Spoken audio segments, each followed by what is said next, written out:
They left me in front of gate 32 with a half-finished cinnamon roll and a dead phone battery. I remember the exact sound the announcement made as their flight began boarding, this soft chiming noise that felt almost polite, like the airport itself was apologizing for what was about to happen. I stood there, clutching my little floral carry-on, watching my son Michael, my daughter-in-law Jenna, and my 2 grandkids walking toward the jet bridge, their backs to me. "Mom, we'll figure it out at the counter, okay?" Michael had said 10 minutes earlier, not looking me in the eye, his thumb moving over his phone screen. "Just sit for a minute." I believed him. Of course I did. Mothers are slow to stop believing. Have you ever realized too late that the people you love are slowly backing away from you? It had started with a simple thing. My boarding pass wouldn't scan. The screen at TSA flashed red, and the agent told me my ticket had been canceled. "Probably just a system glitch," Michael said, waving it off. "I'll talk to them at the gate, Mom. Don't stress." I'm 67. I have learned that whenever someone says, "Don't stress," they usually mean, "Please don't look too closely." I sat in one of those hard plastic chairs, the kind that make old hips ache, while they went to the counter. I could see them from where I sat, 3 silhouettes and a stroller. I watched Jenna lean in toward the agent, her manicured finger pointing at a screen. Michael kept glancing over his shoulder, then back at his phone. The kids were playing with the straps of their backpacks, oblivious. I kept my purse on my lap. Inside it was the folder I always carry now. Printed emails, hotel confirmations, bank statements, things my late husband Frank used to handle without me. After he died, I learned that the world believes the person without documents is the person without rights. I promised myself I'd never be that person again. You should have seen me last week, sitting at my kitchen table, printing those flight confirmations at midnight because my old printer jams every other page. The charge on my visa statement was still fresh. Sunrise air travel, $3,242.99. I knew the numbers by heart because I'd checked them 3 times. I was the one paying for this family trip, even though it was presented as Michael's idea. They'd said it was a way to make new memories after Frank's death. It sounded sweet. It also sounded like a way to keep me useful. I watched the gate agent hand Michael back some papers. He nodded, forced a smile, and walked back toward me. "Okay, Mom," he said, avoiding my eyes again. "They're working on it. Our flight can't be delayed, though. The kids will melt down. We'll go ahead so they don't lose our seats, and they'll put you on the next one. It's just a couple of hours." My stomach tightened. Next one? But our reservations are together. The hotel check-in? "Mom."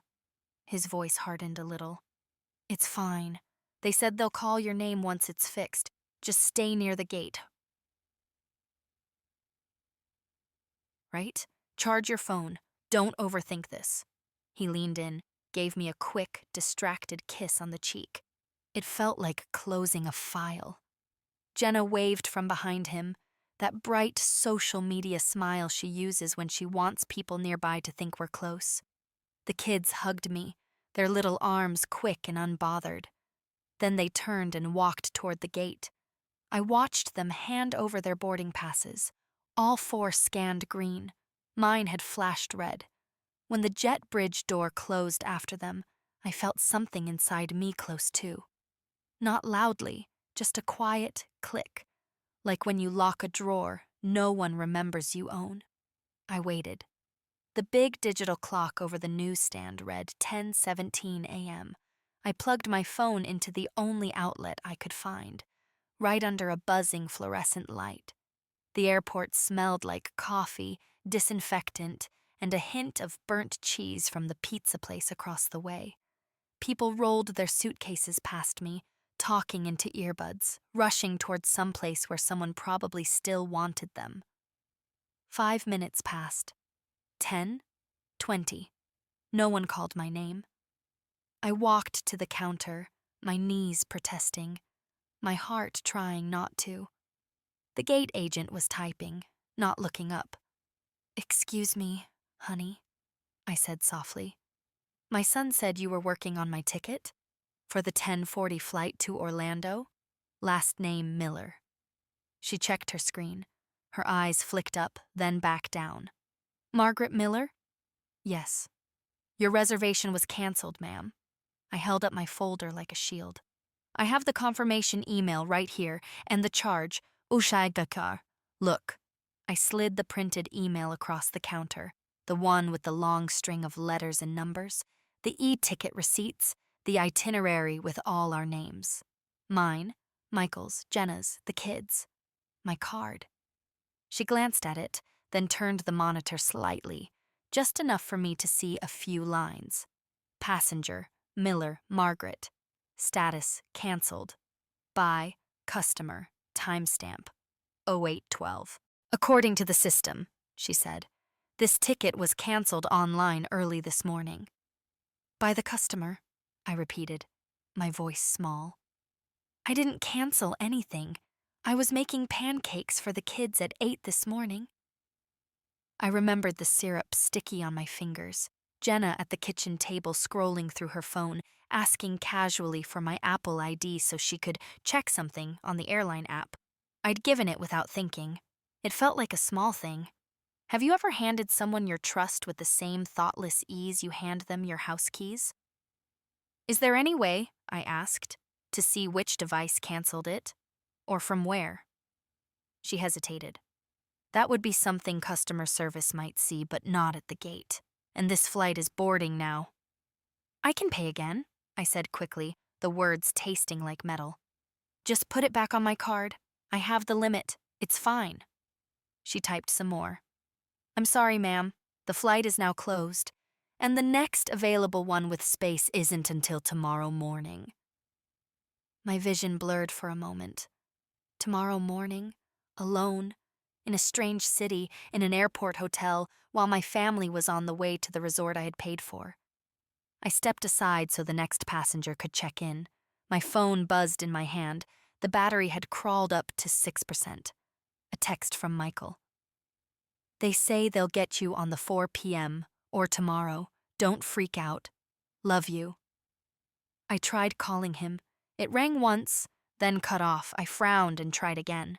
This time, the call didn't even start. A small message popped up on the screen. Call failed. When I opened our message thread to text him back, the top of the screen read, "Notifications silenced." Then suddenly, our chat disappeared entirely, replaced by a gray line. "You can't send messages to this person at this time." I opened Jenna's contact. Same thing. I tried my granddaughter's little prepaid phone we'd gotten her for emergencies. The call didn't go through. Blocked. My own child had blocked my number at the airport before the plane took off. I sank back into the hard plastic chair. My folder of documents clutched so tightly, my fingers ached. The airport noise faded into a dull roar in my ears. They hadn't just left me behind. They'd shut a door I didn't know they were even holding. I stared down at the visa statement visible through the plastic sleeve. The black numbers were sharp, undeniable. So were the timestamps on the cancellation screen burned into my mind. 08:12 a.m. While I was flipping pancakes, someone was flipping a switch on me. For a long moment, I sat there, quietly breathing, letting the hurt ripple through me in waves. Then, underneath the hurt, something else began to rise, slow and steady like a tide. I straightened my back, smoothed the crumpled email, and slid it carefully into the folder. "All right," I whispered to myself. "If this is how you want it, let's make sure the paperwork tells the whole story." The first thing I noticed was how cold the air felt against my skin as I walked toward the customer service desk. Not airport cold, something deeper, like the kind of chill that settles in when you finally understand a truth you've been avoiding. I could still taste the cinnamon roll sugar on my tongue, but now it felt bitter. The young man at the service counter couldn't have been older than 25. His name tag said Elias. He had kind eyes, the kind that make you feel like you don't have to rush your words. I needed that. "I'm sorry to bother you, sweetheart," I said, laying my folder on the counter as gently as if it held my own bones. "But I believe my ticket was canceled without my consent. I'd like to see what can be done." He opened the screen, typing slowly, brows drawing together. "Ma'am, this wasn't a glitch. Someone logged into your account and canceled it manually." My throat tightened. "From which device?" He hesitated, then said, "We can't see the full IP, but it was done through the airline app on an iPhone. Same as the original booking." Of course, Jenna had an iPhone. She'd even joked that morning about my ancient Android. Have you ever realized in hindsight that a warning sign was practically glowing in front of you, but you smiled through it because you wanted to believe in someone? "Can you print that log for me?" I asked quietly. He blinked, surprised. "Sure. Most people don't ask." "I'm not most people." He printed it, a simple sheet showing the timeline. 0647, app accessed. 0812, ticket canceled. 0813, refund requested to original payment method. My hands trembled when I saw that last line. A refund, to my card. So they hadn't even tried to hide the financial trail. They were planning to silence me with my own money. I slipped the paper into my folder with the others. Receipts, confirmation emails, screenshots I'd taken last night of our shared itinerary. Frank used to say, "A paper trail is a quiet man's armor." I never understood how right he was. Elias cleared his throat. "There's more. The refund hasn't processed yet. It's pending. So if you dispute it with your bank, they'll hold it." I nodded. "Sweetheart, I've been paying my Visa bill since before you were born. I know exactly how charge disputes work." He smiled at that, and something in me softened for a moment. Kindness is a strange thing. It can either make you crumble or hold you together. Today, it held me. I thanked him and walked away.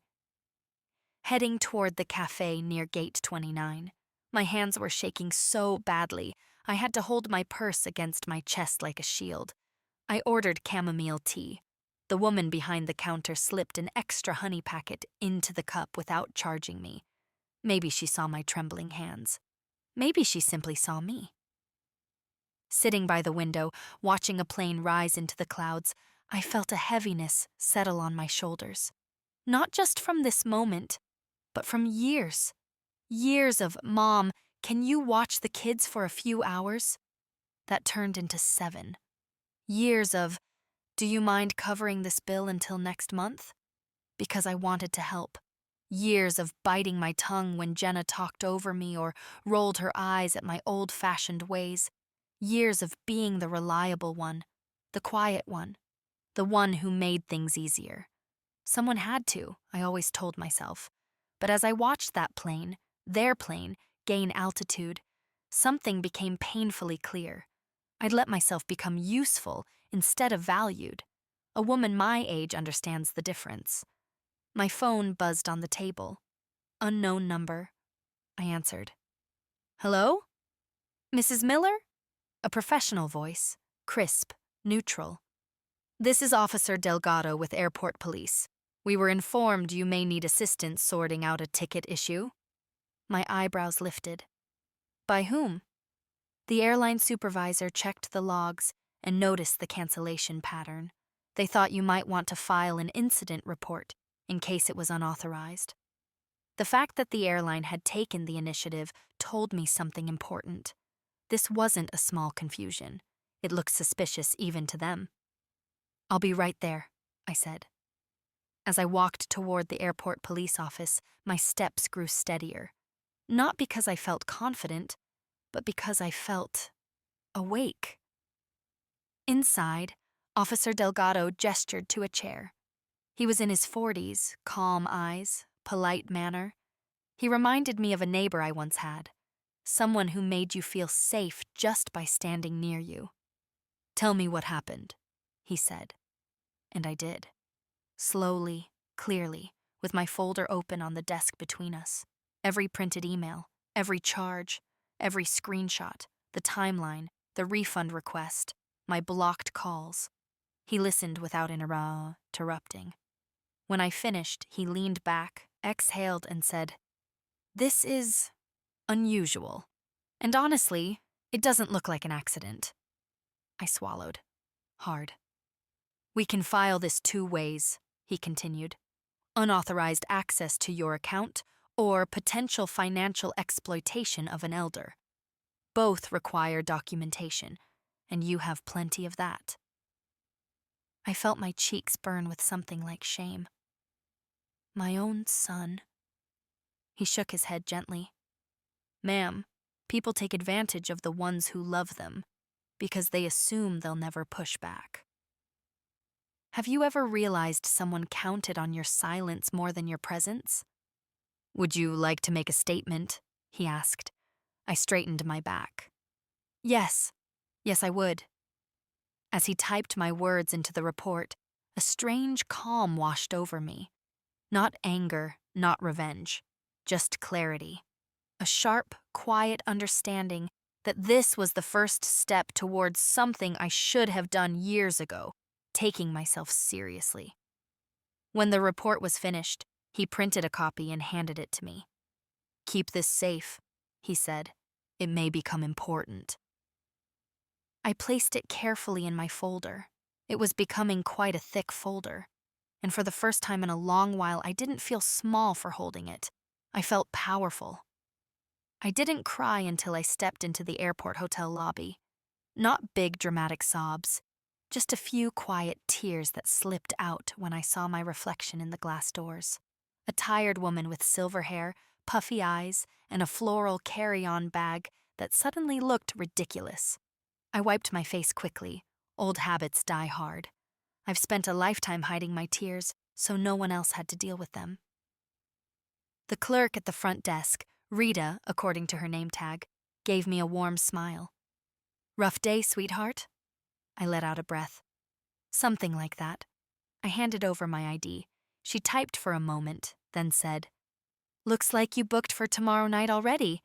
Want me to check you in a day early?" I blinked. "I didn't book anything." "Oh, it was booked this morning, through the airline portal." My stomach dropped.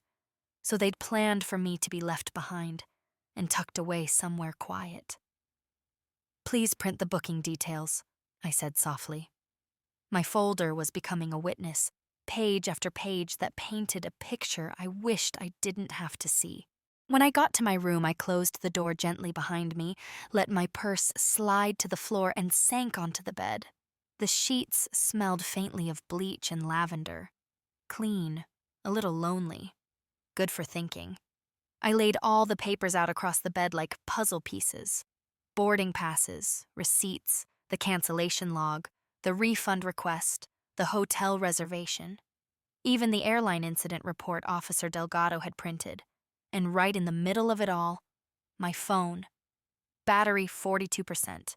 Enough to look. I tapped through my call log. Every attempt to call Michael was marked with that short, cold phrase. Failed. I opened my email next, half afraid of what I'd find. There it was, a message from Jenna's email, time-stamped 9:02 a.m. "Mom, we decided it's best you travel separately. Too much stress for the kids. We'll get settled at the hotel and talk later. Please don't call, just text. Jay." I stared at that line. Please don't call, just text. But they had already blocked me. I felt something twist in my chest. Sadness, yes, but also understanding. They didn't want the sound of my voice. They didn't want to hear hurt. They didn't want to feel responsible. They wanted convenience. Have you ever realized someone preferred your silence over your presence? I took a deep breath and began sorting the papers again. When my late husband Frank handled documents, he always said, "Every lie has a timestamp. That's how you catch it." I aligned the pages chronologically. Something new emerged, a pattern. 7:12 a.m. Jenna asked me for my Apple ID while I was cooking. 8:12 a.m. Ticket canceled. 8:13 a.m. Refund requested. 8:17 a.m. Hotel booked. One night only.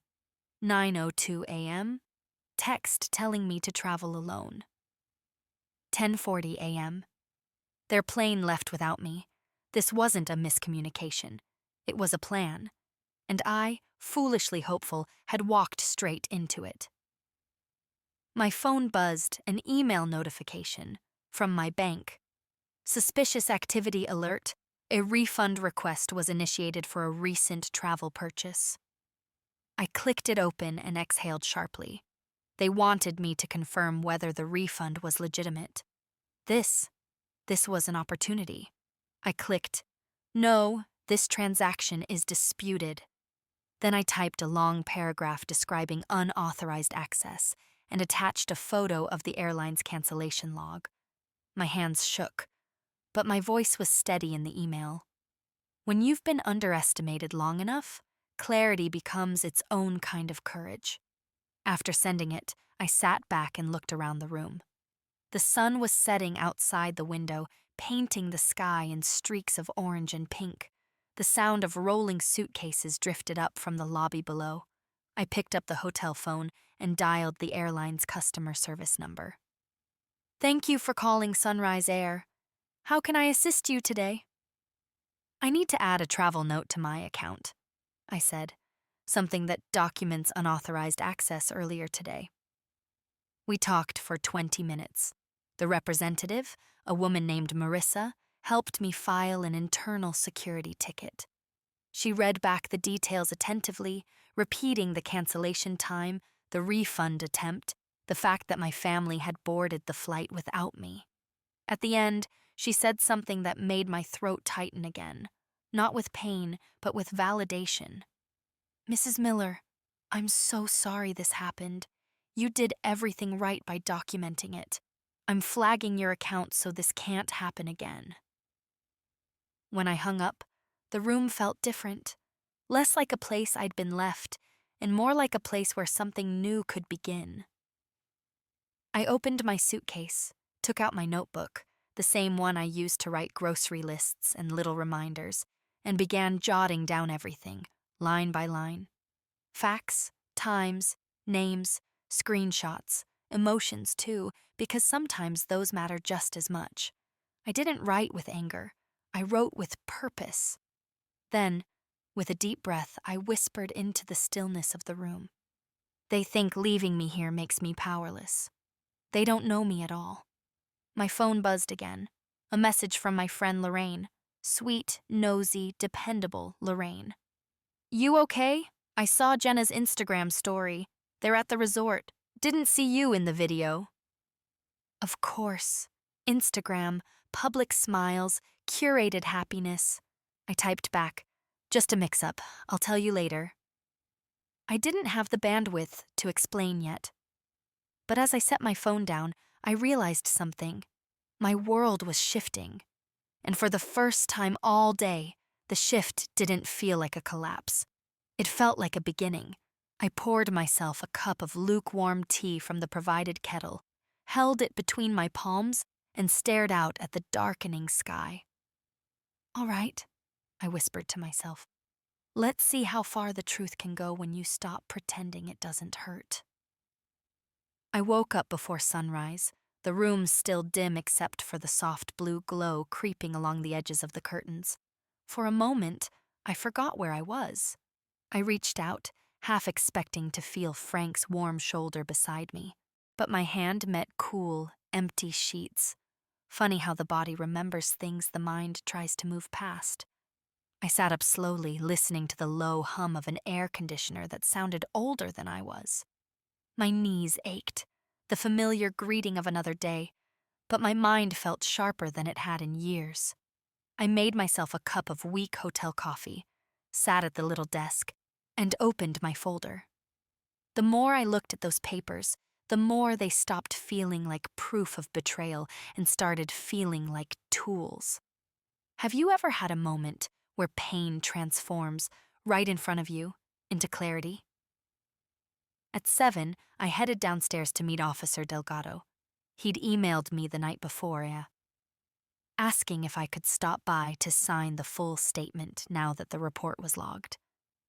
The airport police office was quiet that early, just the soft tapping of keyboards and the murmur of walkie-talkies. He greeted me with a gentle nod. "Morning, Mrs. Miller. You holding up?" "I've had better days," I said, "but I've also had worse ones." He smiled at that, then handed me the printed statement. I read every word carefully, signing my name with slow, deliberate strokes. My handwriting looked steadier than I felt. When I finished, he leaned forward. "I'm required to ask, would you like to pursue this as a potential case of elder financial exploitation?" The word elder stung, but the rest of the sentence, that one landed deep. "I'm thinking about it," I answered truthfully. "For now, I just need everything documented." "Documentation is power," he said. "Most people underestimate that." I nodded. I knew better now. As I walked out of the office, I passed a row of large windows overlooking the security lines. Families were juggling bags, toddlers, strollers. A mother was scolding her teenage son about earbuds. A man was muttering at a boarding pass printer. So much chaos. And yet I felt a strange stillness inside me. I wasn't part of their world anymore. Not the rushing, the pleasing, the being useful on command. I was building my own path now, one document at a time. Back in my hotel room, I called my bank again. The fraud department had already flagged the refund attempt. This time, I asked a different question. "Can you send me the full log of recent activity on my card, including the IP address used for the refund request?" The representative hesitated. "We don't usually provide that unless there's a legal inquiry." I took a breath. "I have an active police report number." "Would that help?" A pause.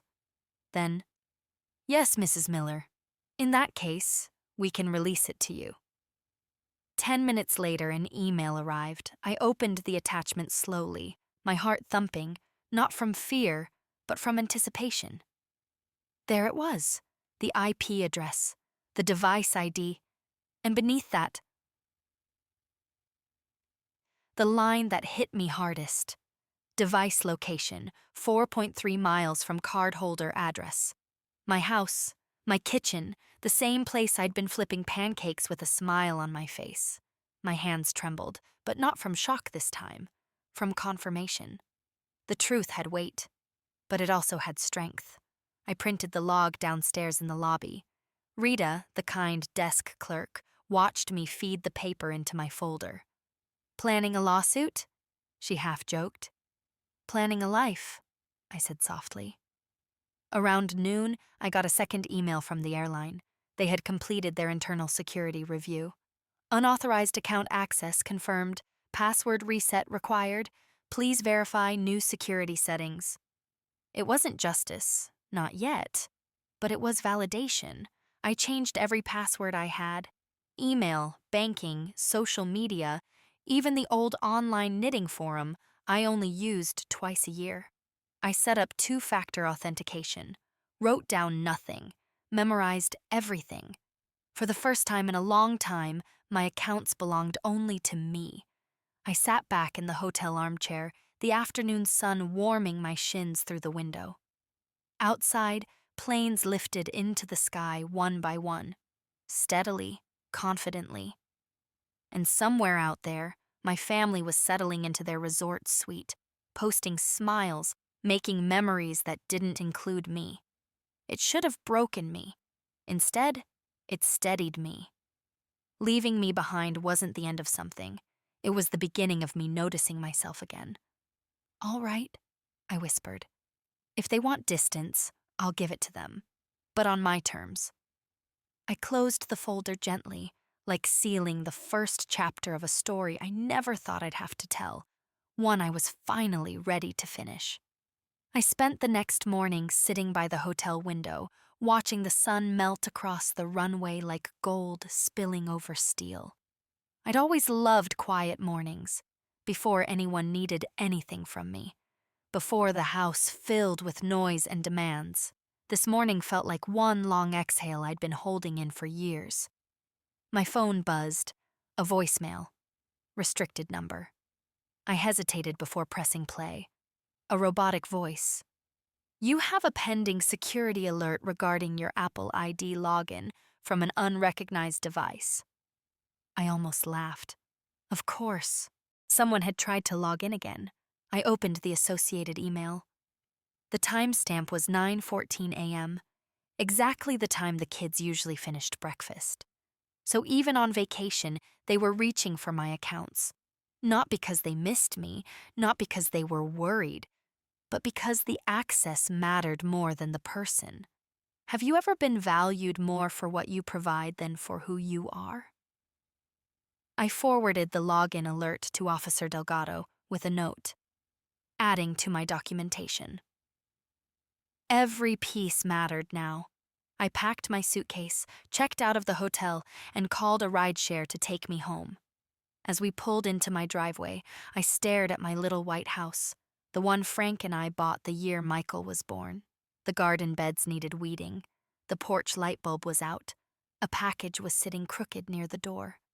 I felt older and younger all at once. Inside, the house smelled faintly of lavender cleaner, my own doing from 2 days prior. I set my suitcase down and walked into the kitchen, placing my folder on the table like a guest taking its rightful seat. My laptop sat on the counter where I'd left it. I opened it, logged into my email, and began sorting through digital clutter. Buried between coupons and newsletters was an unread message from my lawyer friend, Elaine, who had helped me when Frank passed. I clicked her contact and typed, Elaine, I need some advice on a family financial issue involving unauthorized access. Can we talk?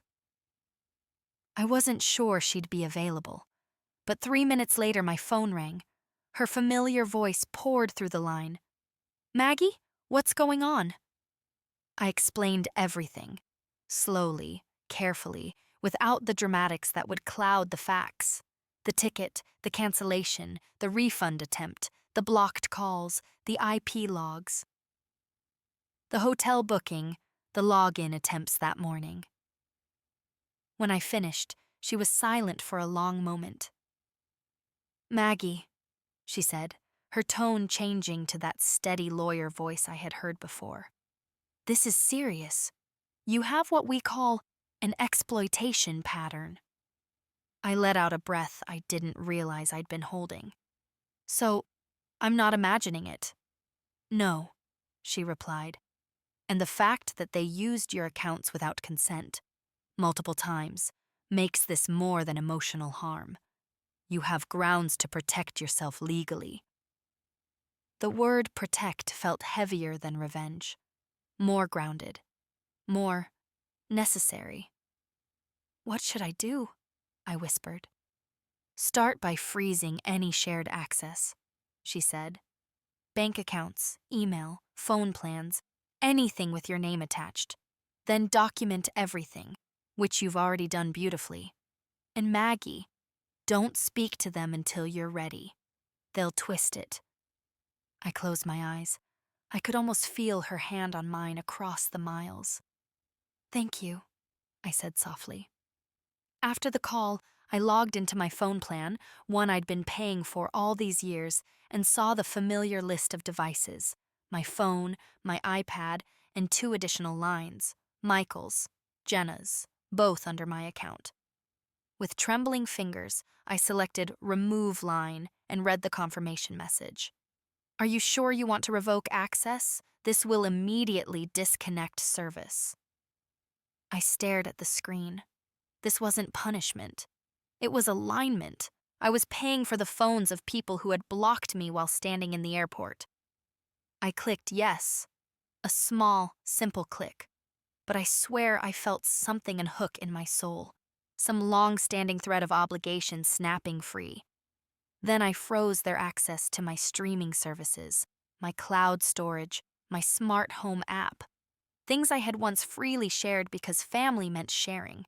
Family also meant boundaries. I just hadn't learned that part soon enough. By early afternoon, I had a clean slate. My accounts, my devices, my finances, all mine again. And that was when I made the hardest decision of the day. I dialed the resort. A young woman answered cheerfully. Seabreeze Resort, how can I help you? I'd like to confirm something, I said, trying to keep my voice steady. There should be a reservation under Miller. 4 guests. I paid for it. She clicked around. Yes, we have them checked in. Lovely ocean view suite. Can you note something important on the reservation? I asked. Of course. Charges added to the room, I said carefully, must be billed to the guests themselves, not the original card. She paused. I can make that note, but it looks like the card on file is yours. Not anymore, I said. Please remove it. There was another pause. I'll need to validate your identity. I recited every detail, confirmation codes, payment numbers, even the exact timestamp of my booking, all documented, all verifiable. Finally, she said, your card has been removed. The guests will be responsible for all additional charges. I thanked her and hung up. I imagined, for a brief moment, Michael standing at the resort counter, stunned when the clerk told him the room no longer had a card on file. Jenna checking her phone later and seeing their lines disconnected.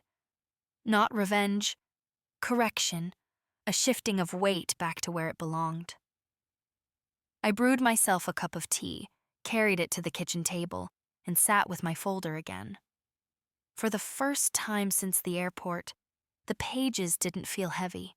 They felt like a map leading me out of something small and painful into something clearer, something mine. The next morning felt strangely peaceful.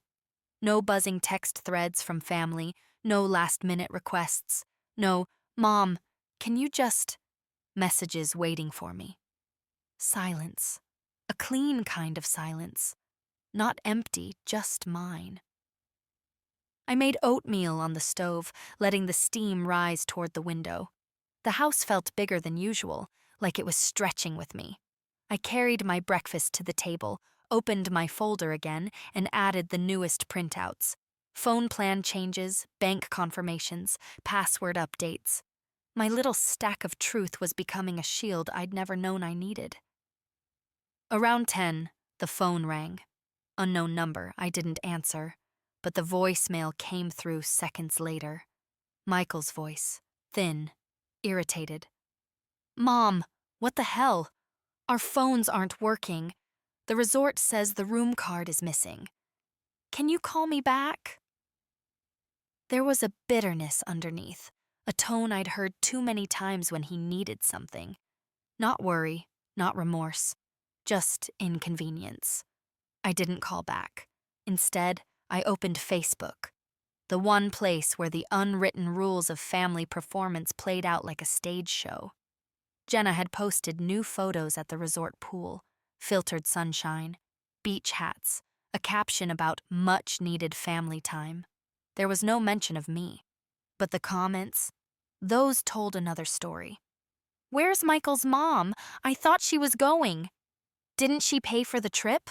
Someone even tagged me, kindly, innocently. Hope you're having fun too, Maggie. Jenna deleted that comment minutes later.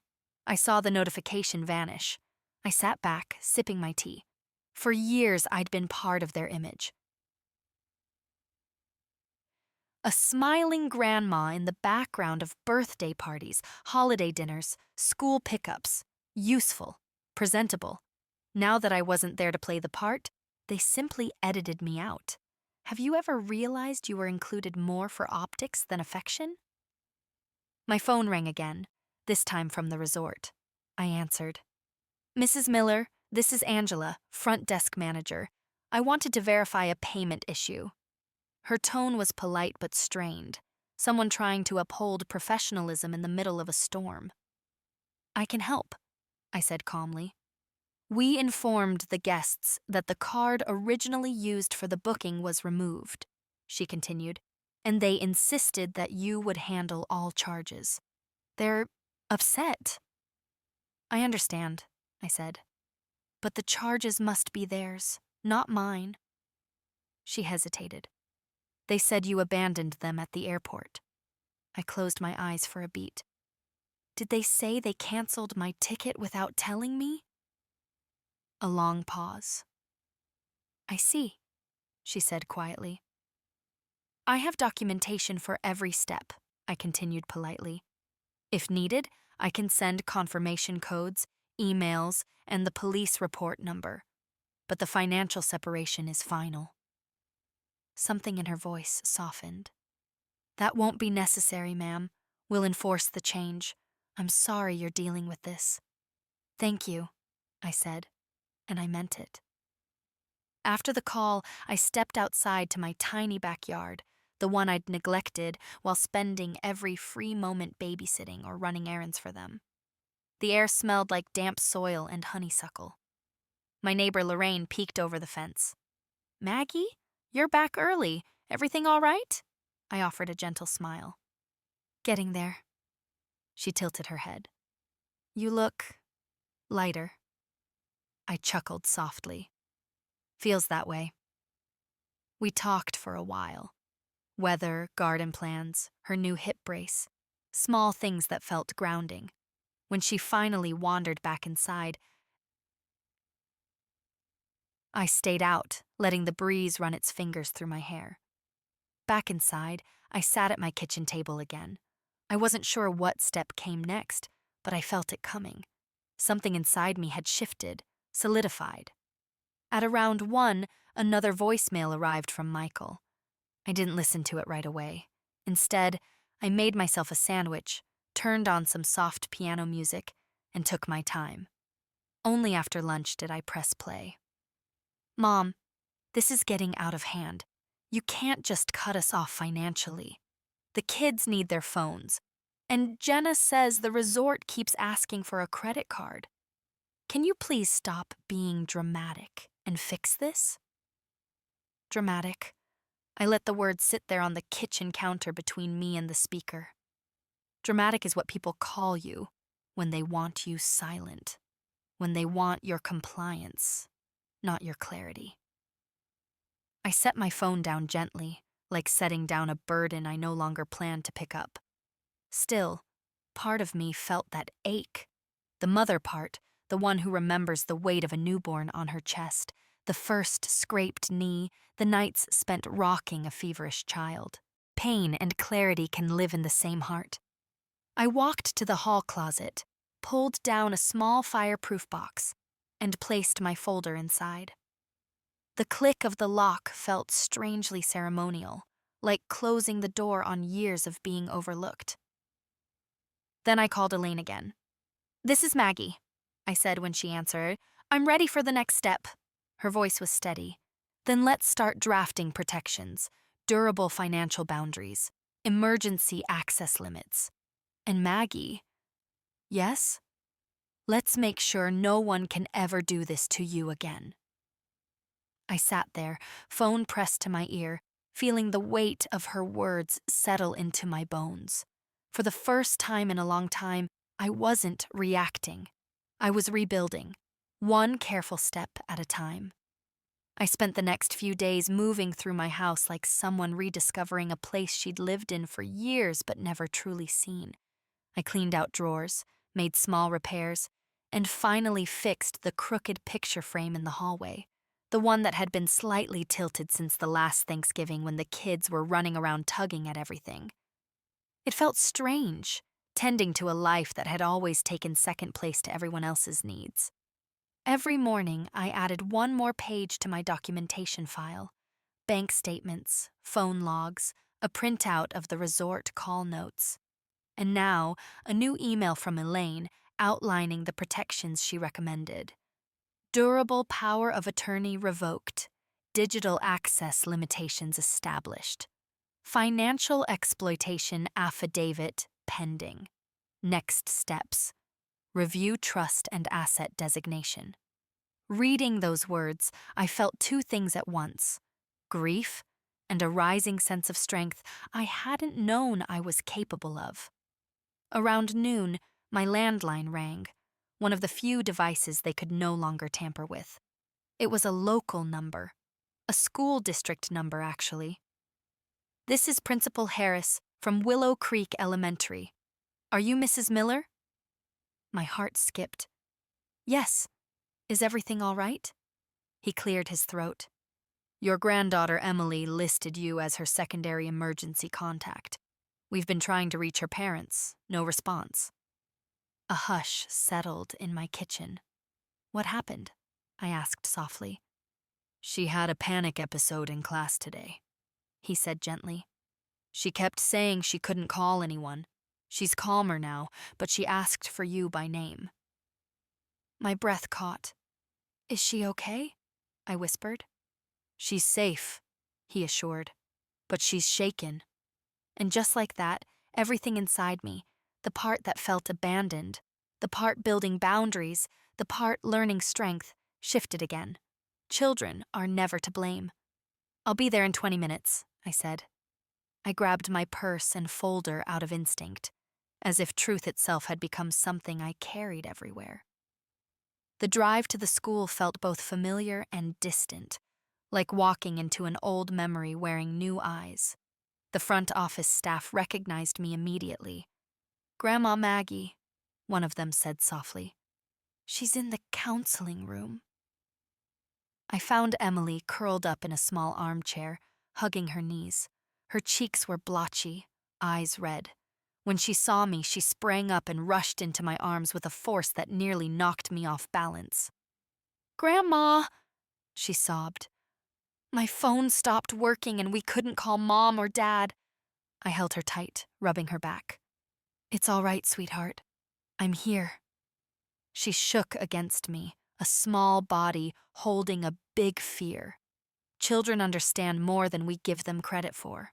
They feel shifts before adults admit they're happening. After she calmed a little, she whispered, "Are you mad at us?" My heart cracked open. "No, baby," I said softly. "I'm not mad at you. None of this is your fault." She nodded silently, but I could tell she didn't fully understand. How could she, when the adults in her life were rewriting the story without including the truth? Principal Harris stepped in gently. "Mrs. Miller, would you mind answering a few questions for our records? For safety documentation?" "Of course. Always documentation." We sat at a small round table. Me, the principal, the school counselor. They asked simple things: who could be contacted, whether I had legal restrictions with the family, whether Emily would feel safe going home with me temporarily. Everything they asked pointed to one truth. My son and his wife had created instability not just for me, but for their children. "Do you feel comfortable being listed as her primary emergency contact for now?" the counselor asked. I didn't hesitate. "Yes." Emily squeezed my hand under the table. I added quietly but firmly, "And I'd like a copy of the emergency contact form for my own records." The principal blinked but nodded. "We can provide that." Paperwork. Always paperwork. It was becoming the thread pulling my life back into place. After signing the forms and collecting copies, I took Emily to my car. She climbed into the back seat, clutching her stuffed rabbit, the one she insisted on bringing everywhere. "Grandma?" she asked as I buckled her seatbelt. "Why didn't Mom answer the school?" I paused, choosing my words with care. "Sometimes grown-ups make mistakes," I said gently. "And sometimes they forget what matters most." She nodded slowly, as if storing the words somewhere deep. On the drive home, she looked out the window and said, "I want to stay with you today. It feels safe with you. Something inside me settled. A soft, warm weight, the opposite of sorrow. When we got home, I made her grilled cheese, cut into little triangles like she liked. We sat on the couch, her small shoulder against my arm, watching an old cartoon rerun. And for the first time since the airport, I felt something like peace. Not because everything was fixed, but because something inside me had shifted from being abandoned to being needed in the right way. As Emily drifted to sleep beside me, I whispered to myself, they may have left me behind, but not everyone did. And that truth, small but steady, took root deep in my chest. Emily stayed with me the rest of the afternoon, curled up on the living room couch with her stuffed rabbit tucked under her chin. Every so often, she'd stir and glance toward the front door, as if expecting her parents to appear. But they didn't. Not a text, not a call, not even a polite inquiry from the resort. A child shouldn't have to learn what abandonment feels like. But life has a way of teaching lessons to the wrong people first. When she woke from her nap, we baked cookies, store-bought dough, nothing fancy. She stood on her little step stool, pressing chocolate chips into the tops before sliding them into the oven. "Grandma," she said, licking a smear of dough from her finger, "why does my tummy feel funny when Mom doesn't answer her phone?" I dried my hands on a dish towel and crouched down to her level. "Sweetheart, your tummy feels things before your brain understands them. It's okay to feel confused. It's okay to wish someone showed up when they didn't." She nodded, eyes big and serious. Kids carry truths quietly. I checked the oven timer, 7 minutes left, when my phone buzzed. A new voicemail. This time from a number I didn't recognize. I stepped into the hallway before pressing play. "Mrs. Miller," a woman's voice said sharply. "This is Jenna's sister, Caroline. I don't know what game you're playing, but Jenna says you cut off their phones and the resort card. She also says you're turning Emily against them. Call me back immediately." I closed my eyes. Of course, when people are caught in their own wrongdoing, they rewrite the script and cast themselves as the victims. I didn't return her call. Instead, I saved the voicemail. Another small piece of evidence, another time-stamped trail of behavior. When I returned to the kitchen, Emily was sitting at the table drawing pictures. Crayon suns, blue waves, tiny figures holding hands. In one drawing, there were 2 figures, one tall, one small. "Is that us?" I asked softly. She nodded. "We're at the beach. You said you'd take me someday." I had said that, years ago, quietly, like a dream. "Maybe we will," I whispered. She leaned into me, her small shoulder warm against my arm. And for a moment, I forgot the mess outside our little bubble. I forgot the lies, the blocked numbers, the chaos waiting for me somewhere else. But the world has a way of knocking eventually. At 6:14 p.m., a police cruiser pulled into my driveway. I saw it through the kitchen window. A flash of blue and white, a slow roll to a stop. My breath caught in my throat. Emily looked up. "Grandma? Why is there a police car?" I smoothed her hair. "Stay here, sweetheart. I'll be right back." My heart pounded as I opened the door. Officer Delgado stepped out. My shoulders dropped with relief. "Mrs. Miller," he said gently, "mind if I come in for a minute?" Inside, he removed his hat, glancing toward the living room where Emily sat quietly coloring. "I got a call from your son earlier," he said. "He claimed you took your granddaughter." A laugh escaped me. Not cruel, not loud, just incredulous. She was listed as my emergency contact. The school contacted me when no one else answered. "I know," he said. "The school already confirmed everything. They faxed the emergency contact form to us. That's why I wanted to talk to you personally, because his story didn't match anything we found." I swallowed. "So, what happens now?" He looked at me with a softness I wasn't expecting. Nothing. You did everything by the book. According to the school and the affidavit, you acted within your rights. There's no issue. He paused. But Mrs. Miller, your son sounded frantic, panicked, not worried for Emily, but worried about something else. My money, I said quietly, my access, my compliance. He didn't contradict me. Would you like us to document this call as well? He asked. It could help if the situation escalates. I nodded. Yes, please. He filled out a small form on his tablet, then handed me a printed copy. Another document. Another truth sealed in ink. Before leaving, he said, "You're doing the right thing setting boundaries. Sometimes that's the only thing that stops patterns." After he left, I locked the door, a habit I hadn't needed before, not in this neighborhood. But I needed it now. Emily peeked around the corner. Was someone in trouble? No, I said gently, kneeling so our eyes were level. But sometimes grown-ups make messy choices, and sometimes we need help cleaning them up. She nodded thoughtfully. Mom says you get confused, but you don't look confused. My chest tightened. Do you think I'm confused? She shook her head. I think you're brave. For the first time in days, tears rose, but warm ones, healing ones. That night, after Emily fell asleep in the guest room, I made myself a cup of chamomile tea and stood by the window, watching the streetlights hum softly. Something had shifted.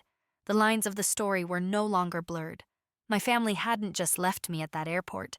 They had counted on me staying quiet about it. But I wasn't quiet now. And for the first time, the truth felt louder than the pain. The next morning, I woke before the sun again.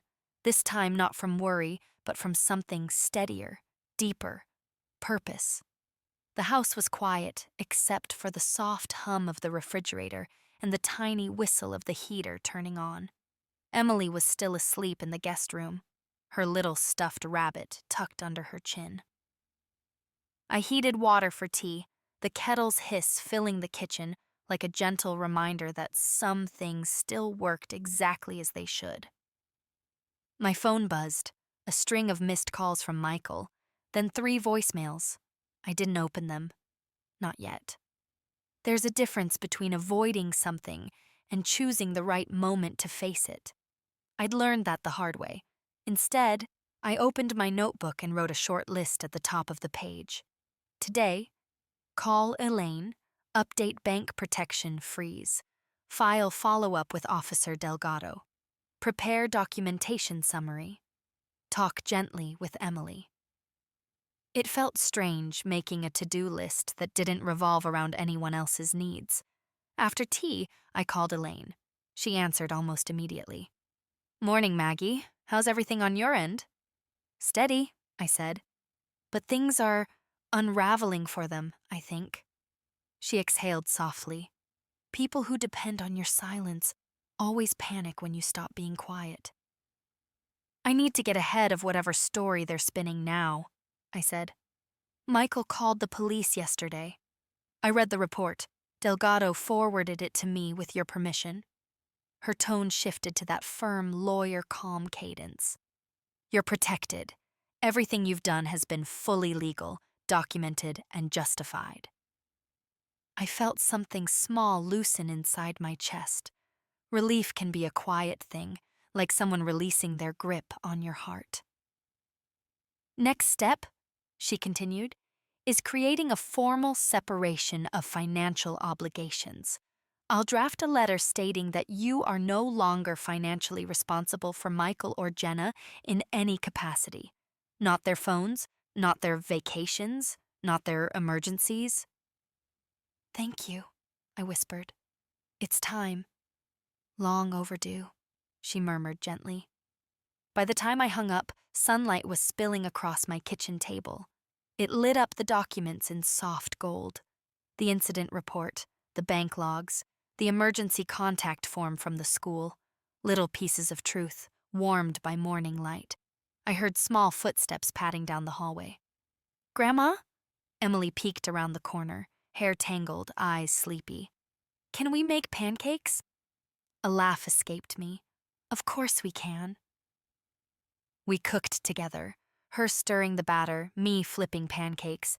She made tiny ones, one after another, lining them across the plate like a little army of breakfast soldiers.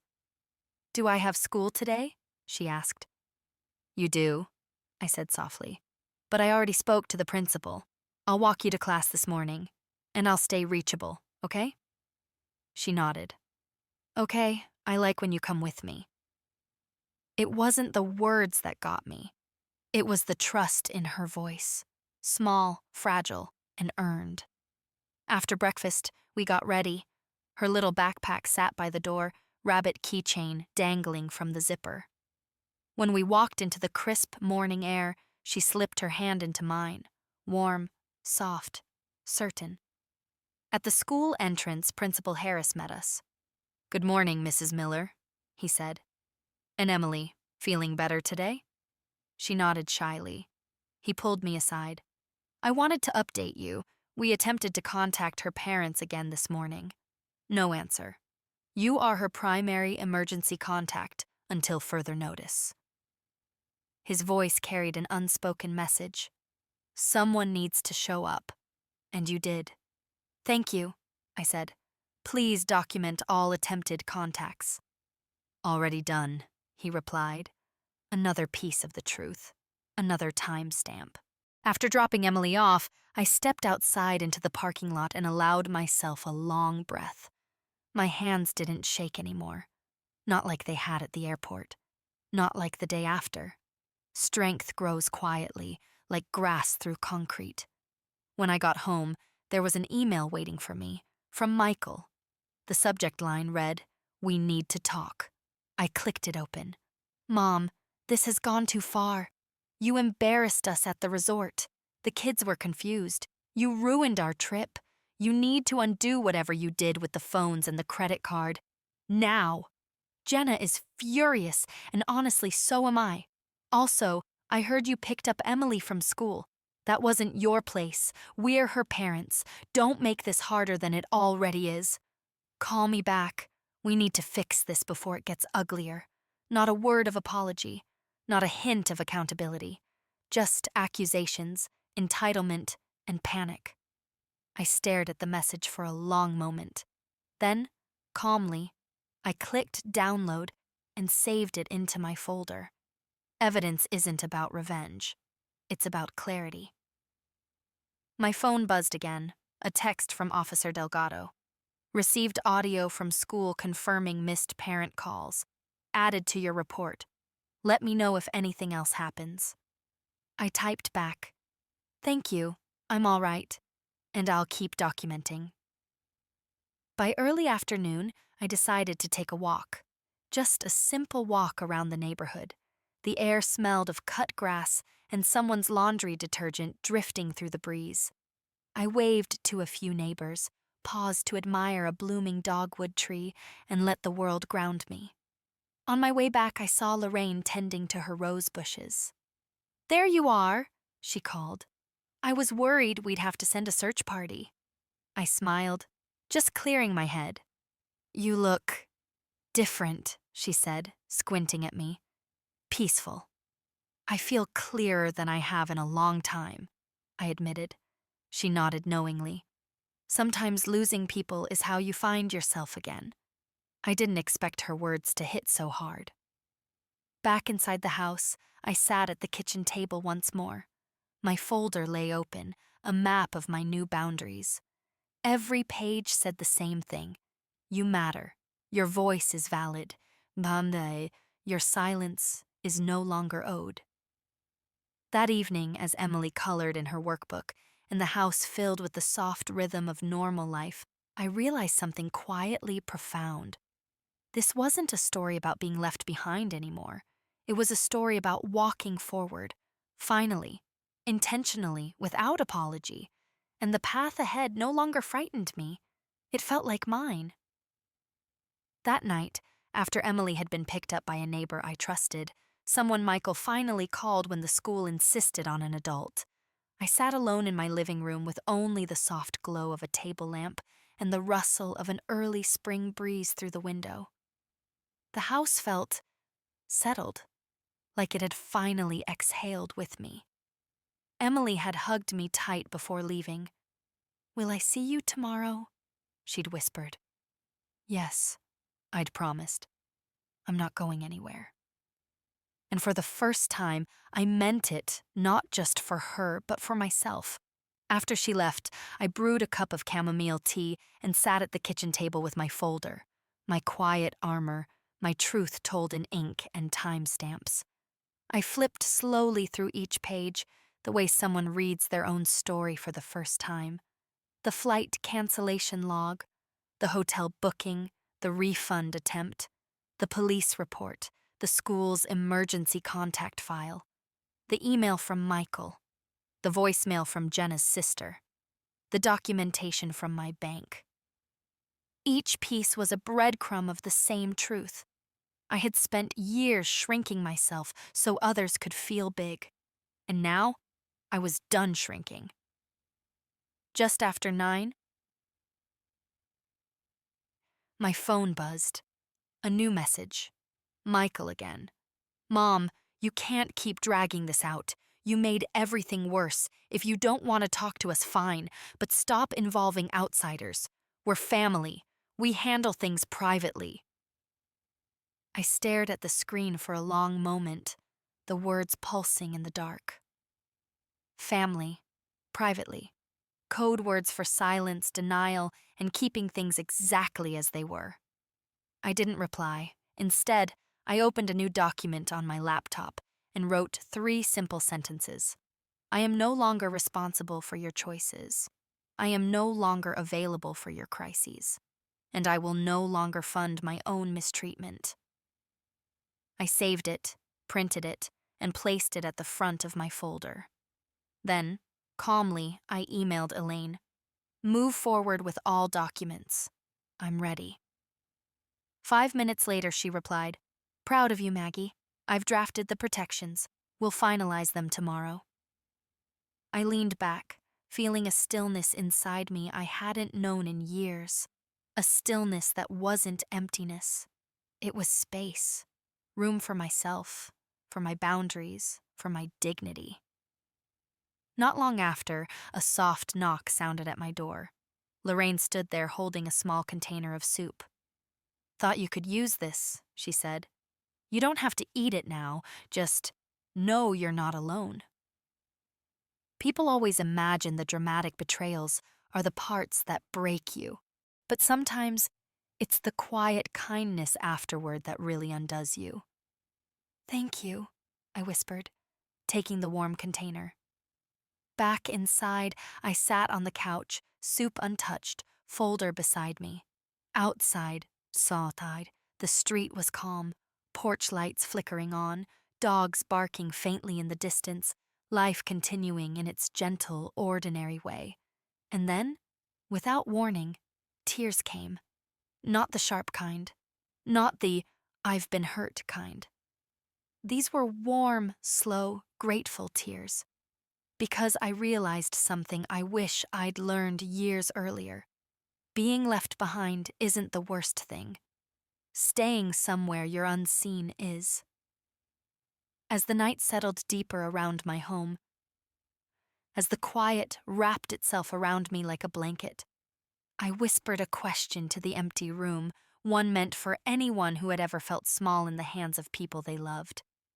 Have you ever finally understood your worth only after someone tried to take it away? I closed my eyes, breathing in the soft, lavender-scented air of my own safe space. Tomorrow would bring paperwork, legal steps, firmer boundaries, maybe even harder conversations. But tonight, I allowed myself the peace of knowing that I hadn't been abandoned at that airport. I had been freed, and freedom, at my age, tastes sweeter than forgiveness. Thank you for listening to my story. If it touched you, I'd be grateful if you liked and subscribed for more stories like this. And tell me, If you were in my place, what would you have done?